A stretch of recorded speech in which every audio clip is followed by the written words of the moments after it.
Hey guys, welcome to another episode of the Rusty Beauties. Rusty is here next to me, of course. He is always part of the picture. Welcome to another episode of the 1972 GT6, in which we're gonna continue with the engine assembling and we're gonna probably install it on the frame to finish the assembling there. As you can see, the head is already installed, even though I haven't showed you that, so we're gonna go back and I'm gonna show you from where we left off, and then we're gonna continue. 2 days ago the TR4 got picked up, so now I have 2 or 3 days until I get the next project from a customer, so I have a little bit of time to make a little push on this project because we're running out of time here. As you know, I'm just trying to get it done for the fall, but if it doesn't work, it doesn't work. I'm not really worried about it, but there's still time to make this final push. And the weather outside is really nice. It's almost summer now. It's 18 degrees Celsius, which is crazy because just a week ago it was -6 overnight and then it was like 2 or 3 during the day. Now it is 18, so the door is open. I'll show you later. And it is really nice to work in the garage now. No heater, door open, feels nice and spacious. So I'm just gonna finish my morning coffee and then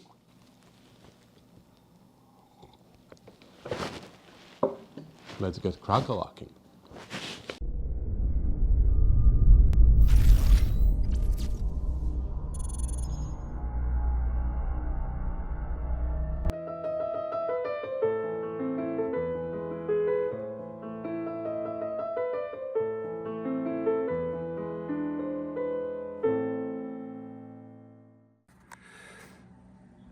So this is what I'm talking about. Isn't it nice? I love it. I just love it. It's like almost like summer. Well, that still reminds me that it's April. So anyways, without further ado, yesterday I worked on my Jeep, so all the tools are here. So anyways, let me organize here a little bit because it's a mess.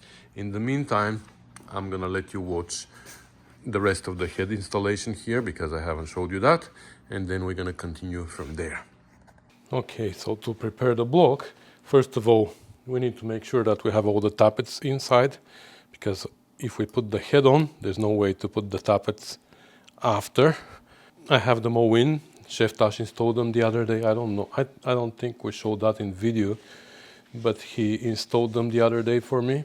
And now we need to just clean here, make sure there's no dust. There's nothing, needs to be perfectly clean. Top of the pistons we're gonna clean.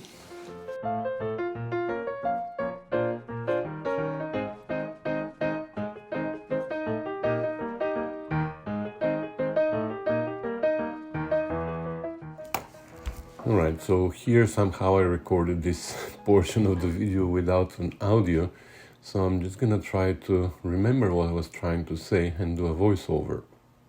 So I believe I was talking about the orientation of the gasket here because there's always questions about the direction, which side is up, which side is down. Now some gaskets have that written on top of the gasket. This one in particular and all the Pay-N brand have absolutely no markings. But when you look at the gasket, the one side looks different than the other, and I'll show you later. But the holes, all the holes are symmetrical. You can put it either way and the holes will match, including the oil passage, the holes that lead to the water jacket and everything. So this hole here is the oil passage that leads from the camshaft bearing up through the block and to the head. And there's no matching hole in the front of the block, it's only in the back. But you can see that no matter how you put the gasket, always there is a hole on the gasket for that passage. Now there's a recess on the block, and as you can see also the gasket has a metal part that falls into that recess, but it has it on both sides. The only difference in that metal part is that you see on one side the metal for 2 cylinders is connected, and on the other side it's just rolled. So the only difference that the two sides have in shape is that tab. This tab needs to point to the back of the engine, where we also have this little tab on the block. It's not as big as on the gasket, but there is a little tab there, which we don't have in the front. Some people also ask me about this hole here. So we have a hole on the block, but we don't have a hole on the gasket, and that's the same for front and back. So it doesn't matter how you turn the gasket, there's always this hole on the block which is not on the gasket. So people send me emails sometimes and they ask me whether they have to drill this hole on the gasket, and the answer is no, you don't have to, because this hole is not on the head actually. I don't know why you have this hole on the block, but you don't have a matching hole on the head. That's why they made the gasket to match the holes on the head, not on the block, because the head actually has less holes than the block. You know what I mean? Also, these two holes here, you see you have on one side of the head you have 2 holes, on the other side you have 1, but they made the gasket so it matches these 2 holes, doesn't matter how you put it. So this only tells me that it doesn't really matter how you put it, because if it was a big deal, I'm sure they were gonna mark it. But since it's not marked, I don't think it's a big deal. But still, I tried to match the tab, which actually is here on the head. It's more pronounced, so you can see it. Another big question about the head gasket is whether we put gasket maker or not. I used to put gasket maker before, and then I stopped. The opinions are literally 50-50. Some people say you need gasket maker, some people say you don't need gasket maker. Well, when the opinions are 50-50, you know what? I think it doesn't really matter. So I started putting the head gaskets dry for the last, I don't know, 2-3 years, and I have absolutely no complaints so far, so no gasket maker for me.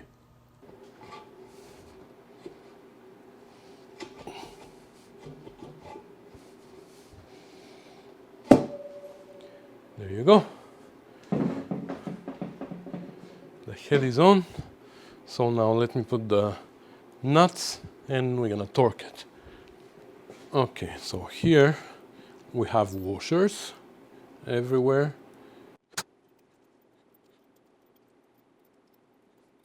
Yay, we have them all. And then the nuts. Alright, so the torque spec for here, for the head studs, is 80 pounds, 80 foot-pounds. So we're gonna go on 3 goes. We're gonna go to, I guess we're gonna go to 50, and then 65, and then 80. So the pattern here for tightening is from the center of the head out. It's basically, you can see it in the manual, but it's basically starts from the 2 center studs, and then it goes these 2, and then these 2, and then these 2, and then these 2, and these 2, and these 2. So we're gonna go 50, and then we're gonna go to 65 and 80.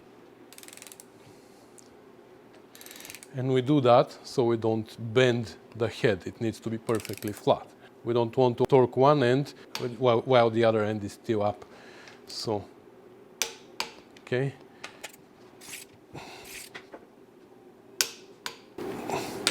So is the torque wrench just like it stops you when you reach? It doesn't stop, it clicks. Yeah. When it reaches certain tension, it clicks. So torque is defined by the weight that is put on. Imagine if this is horizontal, if it is like that, you put your weight on it, right? Yeah. So the amount of weight that you put at certain distance, that's why it's called foot-pound. Okay. So 100 foot-pounds is when you put 100 pounds at 1 foot. When that amount of weight is reached here, your torque wrench, if it's set to 100 foot-pounds, it clicks. And it tells you, click, click, I'm done. So here, obviously, this is longer, so it's probably, I don't know if that's how it's calculated, but I am at 50 foot-pounds, so if I put 50 pounds right here, this is going to click. Or if I put 25 pounds here, because this is 2 feet, it's the same thing. because the length is, it's 2 feet. You're right. So you have to reduce the amount of weight here, because the closer you are to the center, the more weight you will need. If you come here, now you have to put 100 pounds. If you come closer, it needs to be 200, whatever. So now we are set at 50 foot-pounds. Did we click this one? You distracted me. That's 50 foot-pounds, and it doesn't matter that it is horizontal, it's the same thing. You put weight here. Reaches. Okay, so that was 50. Now let's do 65. So we're gonna turn it 1.5 times here. So that's 65, and we're gonna go and do the same pattern. Okay, that's final now, 80.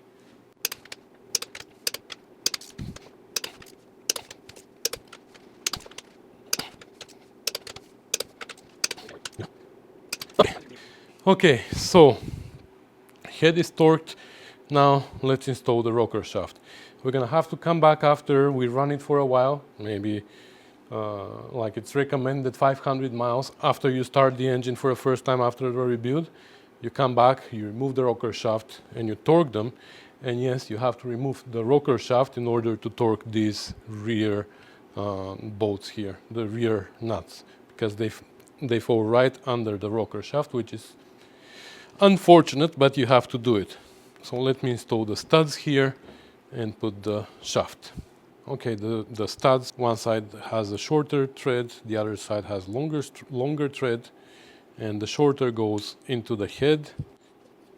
Doesn't need to be torqued, but we need to make sure that all the threads go in. Okay, it's time for the push rods. I'm gonna clean them. We have new tappets, so it doesn't really matter which push rod goes where. But if you put your old tappets with your old push rods, it's always good to put them back together, because eventually they have seated, like they work together well. The radius of the bow matches the radius of the tappet inside. But now in this case we have new tappets, so it doesn't really matter where each push rod goes. Okay, and now the shaft. Okay, and here is the rocker shaft that we recently rebuilt. We have to make sure that there's no debris at the bottom of the pedestals, and we can install it. Now the pedestals might not match perfectly the studs because we rebuilt it recently, so they might need to move a little bit.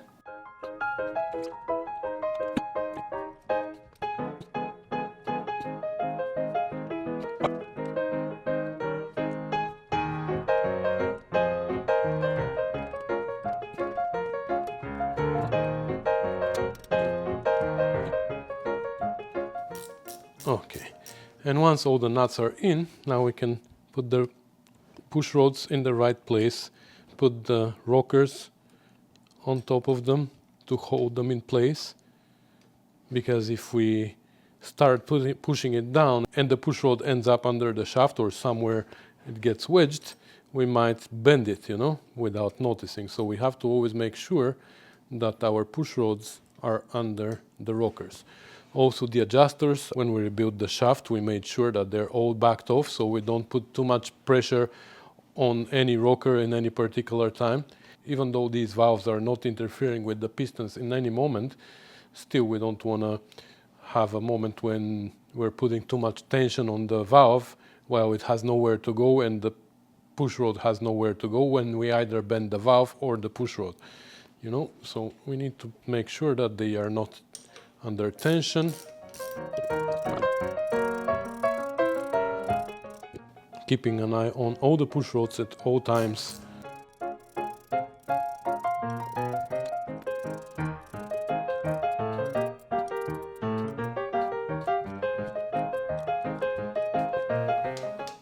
Now they're still loose, all of them, but now from here we can start adjusting them. See, this one is tight. Even though it's backed off a lot, it's still tight, which means this valve now needs to be open at this position, and this one too. Anyway, it's time for valve adjustment. All right, now to adjust the valves, we're going to start from cylinder number 1, and we need to find the position in which they both need to be closed. And in that position, we need to make sure that there's a air gap here between the valve stem and the rocker of 10 thousandths. That's on a cold engine. So there's a whole range of degrees in which these two valves need to be fully closed, but the one that we can determine easily is top dead center. But there are two top dead centers in one full cycle. We need to find the top dead center of the power stroke when the combustion happens in this cylinder. We can see here, for example, I'm going to turn it around. That's top dead center of the first cylinder. We have this mark, but now we don't know in which position the camshaft is, whether it is on the power stroke or on the intake stroke. So let's see. So I'm going to hold my fingers here, and I'm going to feel if they're moving or not now as I'm turning the crankshaft. Yes, this one is moving. That's the exhaust. Oh, that's the intake, sorry. So now the piston starts going on and it's sucking. So that's the intake stroke. So I'm going to hold my fingers here. Now I know that the next top dead center is going to be the one that we're looking for, but I just want to follow what's happening here. So the intake is still open. Now it starts to close. And now it's fully closed. And now the compression happens. So this is the compression stroke, because now both valves are fully closed. So now we're just going to go to top dead center. And we know that right here, the two valves need to be closed. So this is, in this position, we need to adjust the air gap to be 10 thou. So we can put the filler gauge, that is 10 thousandths, and we can turn the adjuster until our gauge gets compressed there. So it needs to move a little bit, but with a little bit of drag. It's a feeling, you know, that's why it's called filler gauge, which I don't like. I really hate using filler gauges, but there's no other way here. So now at this position, we need to hold the adjuster screw and tighten the nut. So what I do here is I tighten a little bit and then I test, because as you're tightening the nut, things change here. So now it became a little bit loose. So as I'm tightening the nut, I'm also going to turn a little bit with the screwdriver in the same direction. There you go. So now it's still loose. So I'm going to move a little bit more. Still loose. Like together with the wrench, I'm going with the screwdriver too. Okay. Okay, that's good. So now, well, I'm going to keep tightening, but now this time with the screwdriver, I'm turning backwards, opposite to the direction of the wrench. Okay, that's good. So now we're going to do the same here.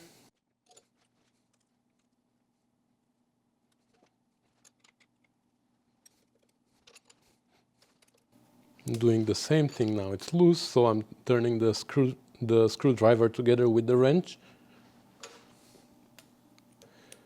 And it's always recommended to use a box wrench here, or I don't know what they call it in England. They have a different name, ring spanner, I think they call it. Here we call it a box wrench, because when you use an open wrench, it's very easy to ruin your nuts. The nuts on the adjuster screws, I mean. So, okay, that's perfect. So now I'm going to tighten it a little bit more with the screwdriver in the opposite direction.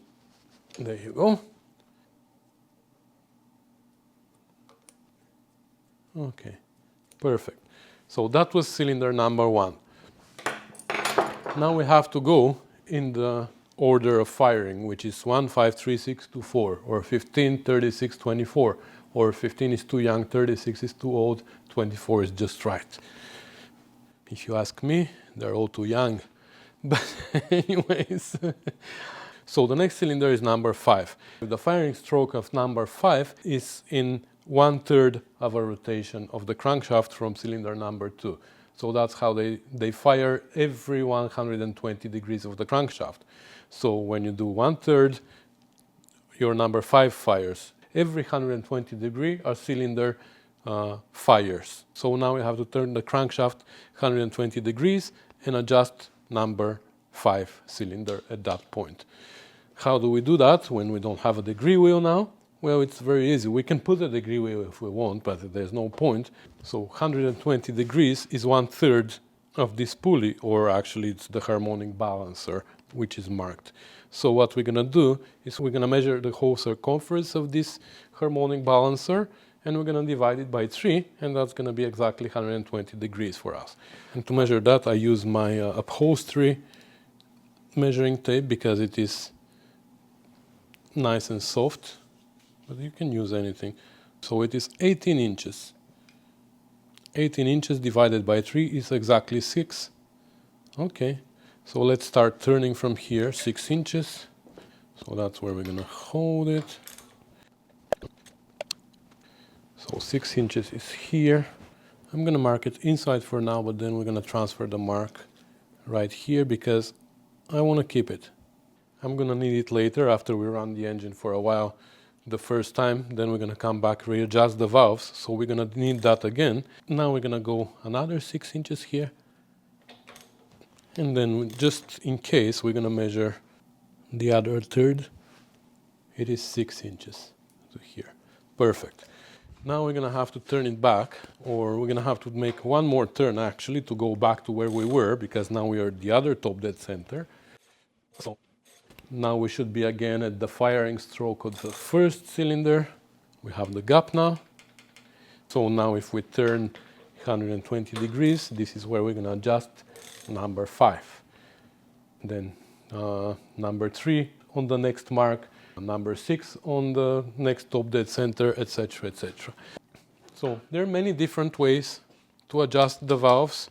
There, for 6-cylinder engines, there's the rule of 13, where you look at which valve is pushed open right now. So for example, if 3 is open, you take that valve, number 3, and subtract it from 13. So 13 minus 3 is 10, so number 10 can be adjusted at that time when number 3 is open.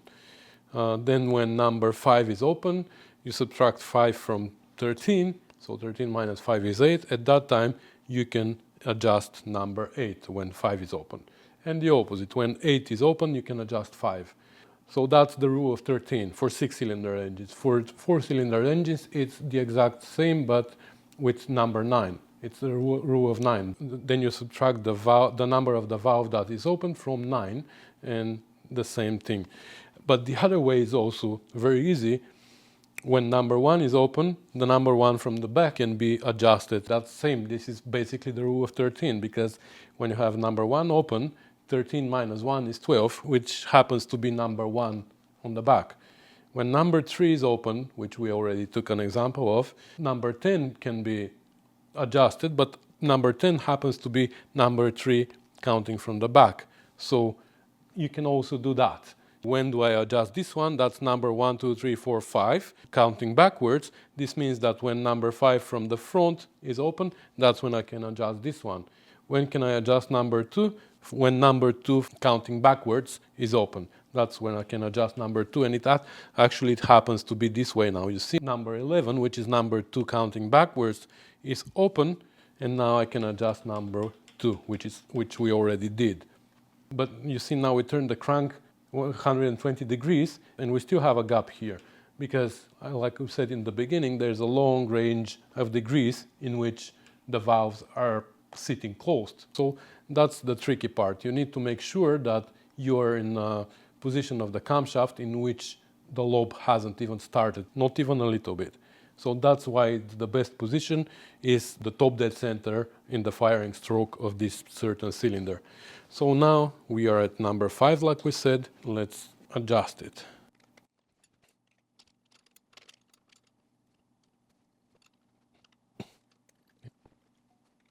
Somebody told me don't leave your filler gauges there, which makes sense, because you might damage them, especially if you have damaged faces on the rockers, which we don't now because we know that we checked them all.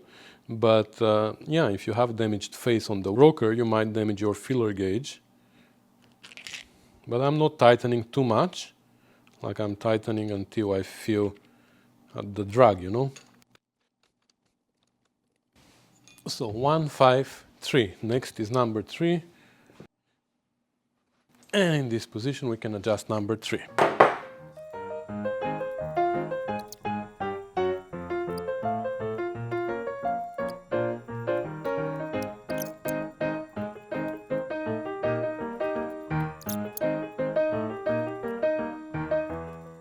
Okay, that was number 4. So now they're all adjusted.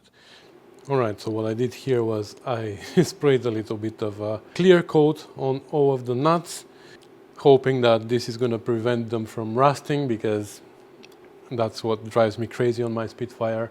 All my hardware is rusted. If you remember, we clear coated these here, so we'll see whether they stay like that or they rust.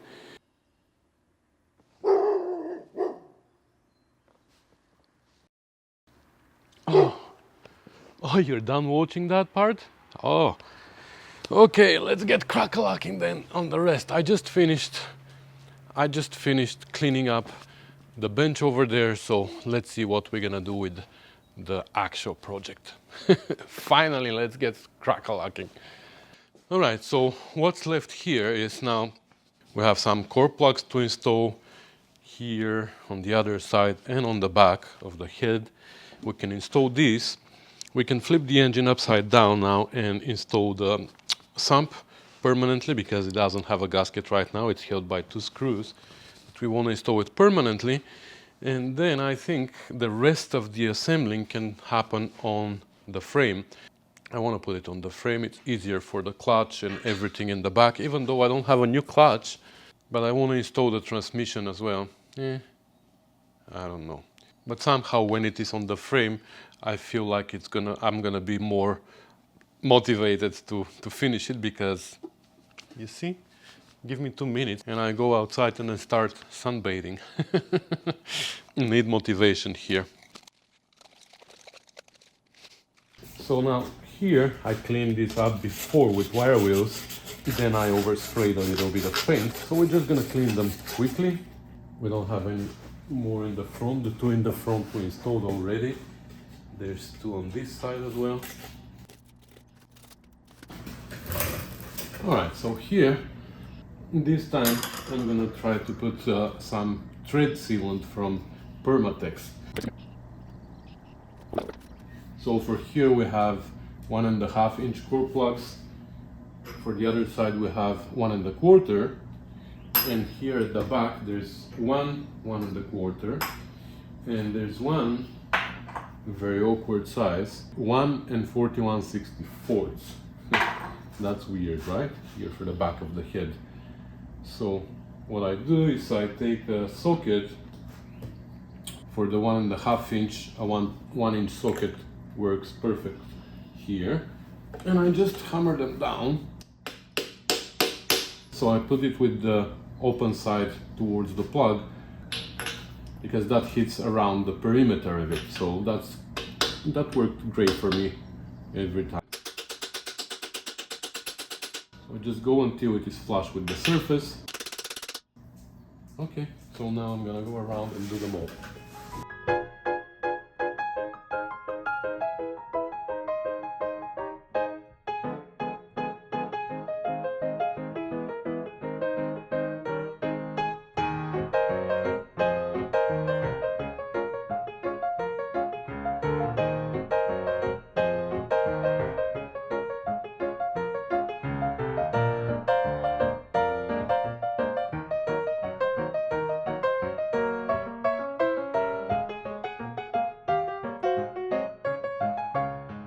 Alright, so I put gasket maker on the block, on both sides of the gasket, and also on the cover.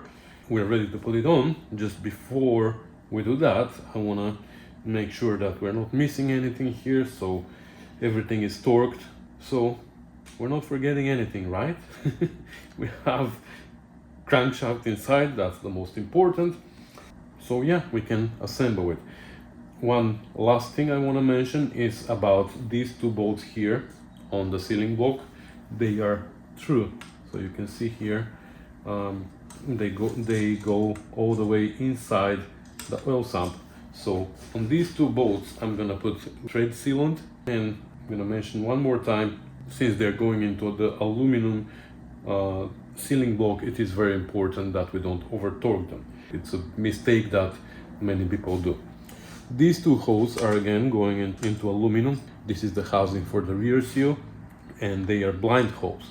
So here definitely we need short screws, like this short. I don't know how short this is. I think it's 3/4 or something. So we have to be careful with the length. The rest of them can be 3/4 or 7/8. I don't know what the length of these screws are, but it's not so important because most of them are through holes and they go on the outside of the engine. So just these here are not true. Everything else is true. Okay, this one also goes inside, and this one is true as well. So 1, 2, 3, 4 that require sealant, 1, 2, 3, 4 that are blind, and we have to be careful not to put very long screws there. Everything else is just regular screws. All right, time to put the cover on. Say bye to these parts. I hope we never need to see them again. Or if we see them, that should be in at least 50 years.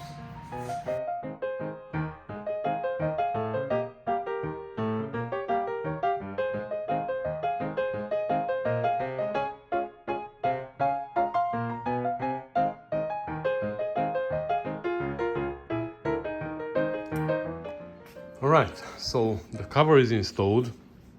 I even sprayed all the hardware with a little bit of a clear coat. I know it's bare metal, so I don't know if it is gonna stay, but I can try. So as you can see, I also installed the brackets and the new engine mounts. These are important. They have direction, so you can see here the angle. I put it in such way so it is horizontal, because if you flip it upside down, it's gonna be in this direction, and that's not much adjustment that you wanna have. You wanna have adjustment in horizontal direction. You also have adjustment here, that's why I left them loose, so they can slide back and forth. So this we're gonna adjust when we have the transmission on, because that's gonna determine how far forward or backwards the engine is gonna sit. Also here we're gonna see in the front how everything is gonna work with the frame. Same on this side. For here I used new hardware. I mentioned in one of my previous videos I bought a whole bunch of new hardware. Actually the price I paid was almost free, so that was a good thing. Now I can use here and there, wherever I can, I'm gonna use new hardware, as I said. Here, this oil filter adapter, Chef Tash installed it for me before and we left it loose so we can adjust the position when we install it on the frame. The thing is, it can be clocked this way because here we have the engine plate here at the back, so I'm not gonna be able to take it off, I guess. It can be anywhere in this direction. It needs to be clocked this way, but here you see this filter is super wide and interferes with the oil sump. And this is actually a filter that I bought with the adapter for GT6. So I don't know why it works this way. So anyways, one of you guys, Hazen, who has a GT6, gave me heads up about this, because also the steering column is here and everything. And he also gave me the filter that he uses, so he uses this one, and I bought one, so we're gonna replace it. It's much narrower and hopefully it's gonna work better. So anyways, I think we are ready to flip it the right side up and install it on the frame. We need to clean it up a little bit, and I don't know if we should move it. No, it's fine where it is, because we don't have the rear suspension assembled here. I still need to decide what I'm doing here with the spring. We don't have shocks yet for the back. I ordered them. They're coming together with new shocks for the front. So we installed the front already, but I don't like this. I want to have, you know what, we're gonna talk about it when the time comes. So without further ado, let me clean up a little bit the frame and we're gonna get crack-a-lacking again.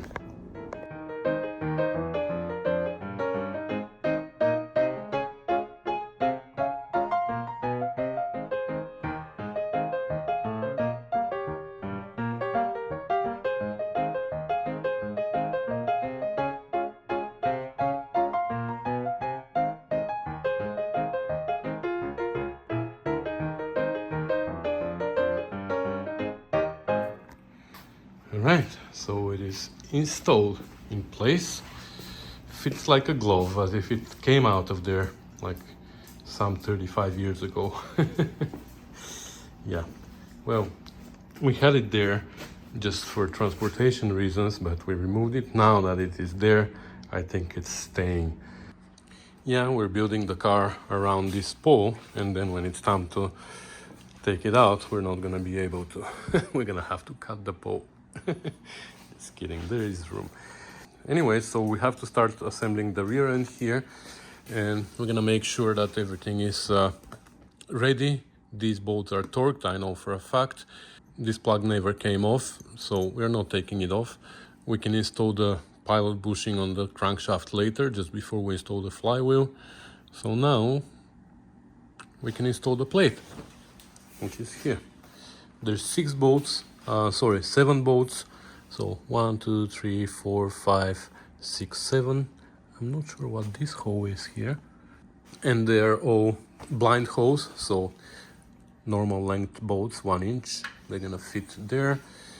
I'm gonna install it, and then we're gonna move on to the flywheel, clutch, etc. Okay, I mentioned before, I don't have a new clutch yet, but I still want to install the transmission and everything. Maybe we can install it without the clutch.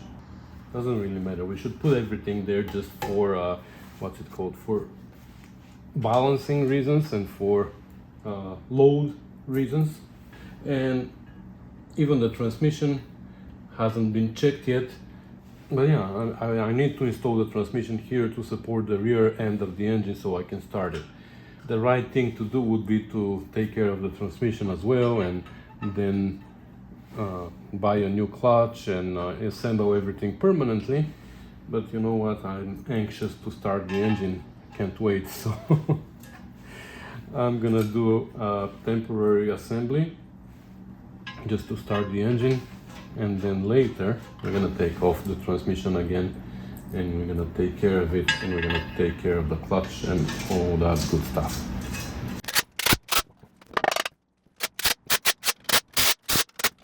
So here, before we install the flywheel, we shouldn't forget the bushing. So this is part number 330510 from most motors. A little bit of grease inside.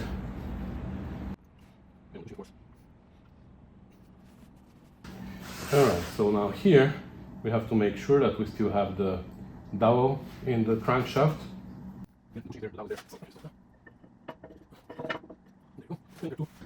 The 4 bolts, no lock washers, nothing. These are just, I guess, because of the direction of rotation of the engine, they just don't come off. For some reason they give you a pretty wide range here on the torque, 50 to 75. So I'm gonna torque them to 62, I guess. And I know it's tricky. Now the engine is gonna spin, but we're gonna use a trick.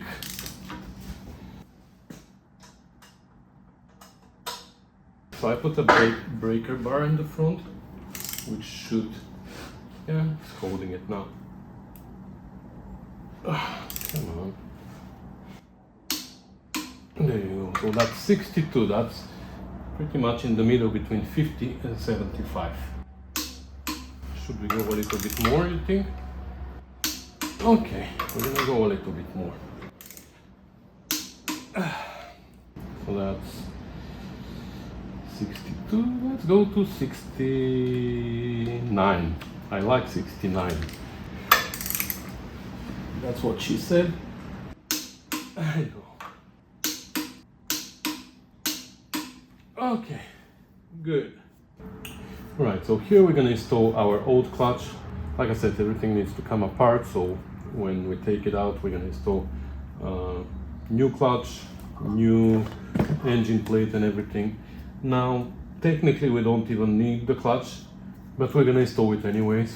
This says flywheel side or Schwungrad or something like that.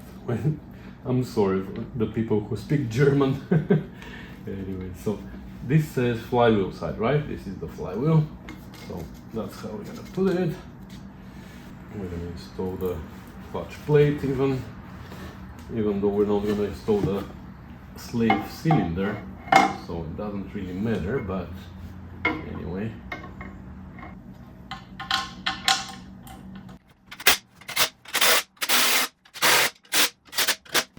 Okay, so what's missing here is the transmission and the starter motor on the other side. Yay!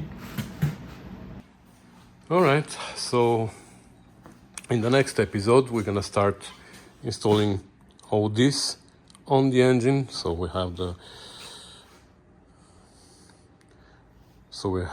water pump, so we have the water pump housing, the actual water pump, the thermostat housing, the alternator mount. I don't think I have an alternator for this car. It came with a few there somewhere in the boxes, but I think I'm gonna go with a new one when the time comes. We will see. So now we can install this filter, this spin-on filter adapter, and see how we're gonna clock it.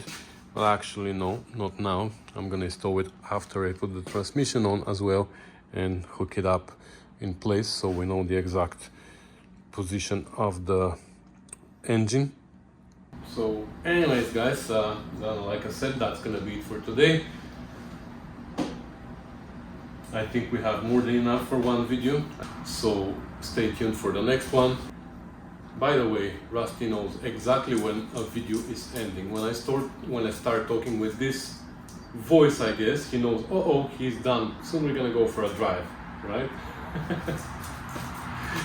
Hi, say hi to the camera. Say hi. Okay, go away.